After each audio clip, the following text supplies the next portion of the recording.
এক গ্রামে রাম ও তার মা বসবাস করত। তারা খুবই দরিদ্র। তাদের দিন দরিদ্রতার মধ্যেও ভালোই যাচ্ছিল। একদিন রামের মা তাকে বিয়ের প্রস্তাব দেন। খোকা, কিরে, আর কতদিন এমন ভাবে বুড়ি মায়ের সাথে থাকবি? তোর তো ভবিষ্যৎ আছে নাকি? আমি তো তোর খুশি দেখতে চাই। তোর বাবা চলে যাওয়ার পর থেকেই তো তোর জীবনে আর কোনো সুখ নেই। তোকে সেই ছোট্ট থেকে খেটে খেতে হয়। এবার তোর একটা জীবন সঙ্গিনী দরকার তো। মা, আমি তো ভালোই আছি। তুমিও তো তোমার দিকে দেখো না, নিজের কথা ভাবো না। যে আসবে সেও মেয়ের মতো তোমার খেয়াল যত্ন করতে পারবে।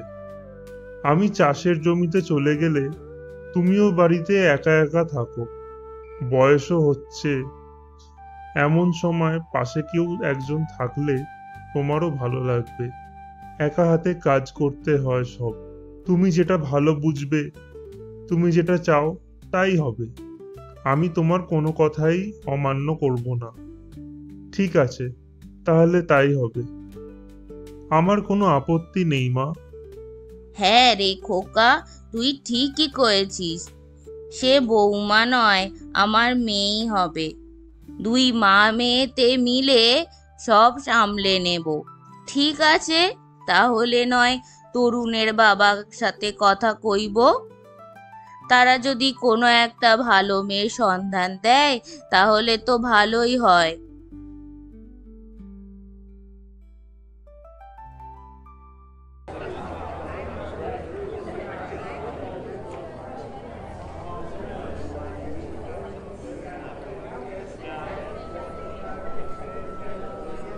ওগো তরুণের বাবা, তোমার সাথেই তো আমি দেখা করবার জন্য তোমার বাড়ি যাচ্ছিলুম। হ্যাঁ গো রামের মা, বলো, কিছু দরকার ছিল? আসলে আমার ছেলের বিয়ে দেব ঠিক করেছি।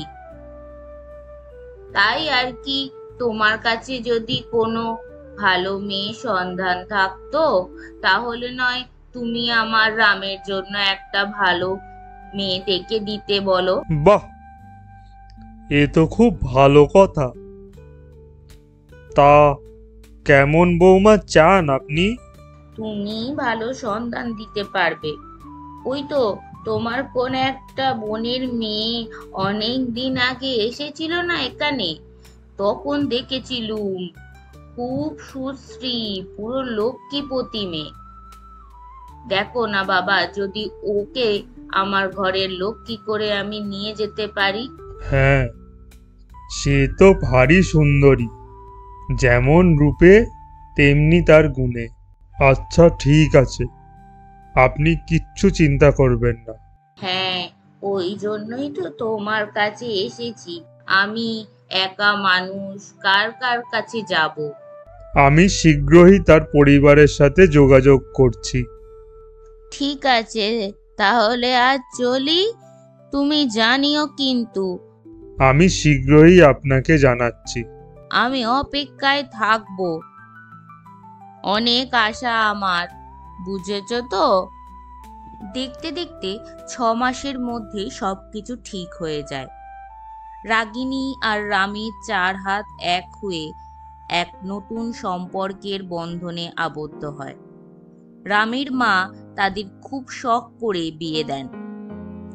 সত্যি, রাগিনী যেমন সুন্দর তেমনি তার রূপ। যে কেউ তাকে দেখেই পছন্দ করে নেবে। রামেরও তার স্ত্রীকে দেখে ভালোই লাগলো। সেও তাকে প্রথম দেখাতেই চোখ ফেরাতে পারেনি। তার মুখশ্রী যেন এক মায়াবী।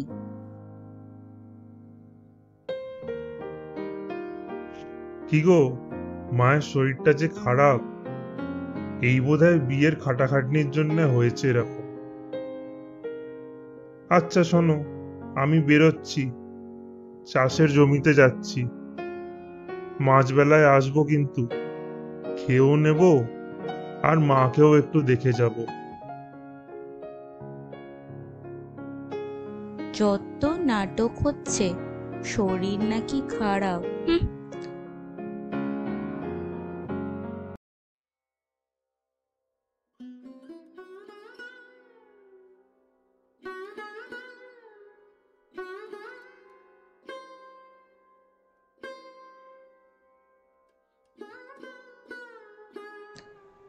অনেক হয়েছে এসব নাটক। আপনার ছেলে দুপুরে আসবে, খাবে, তো ওইসব রান্না সব করে রাখবেন। আমি রান্না করতে পারিও না, আর করবও না। যাই বাড়িতে কেউ এসছে, এসব শরীর খারাপের ফন্দিআটা হচ্ছে, এসব আমার অনেক জানা আছে, ঠিক আছে?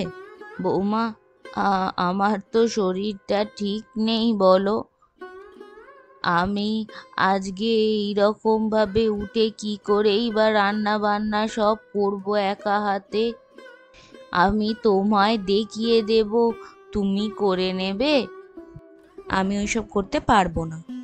আমি যে একা হাতে সব কিছু করতে পারবো না মা, আমার তো শরীর আরো খারাপ হয়ে যাবে। বললেই হলো? আপনি করবেন না তো কে করবে?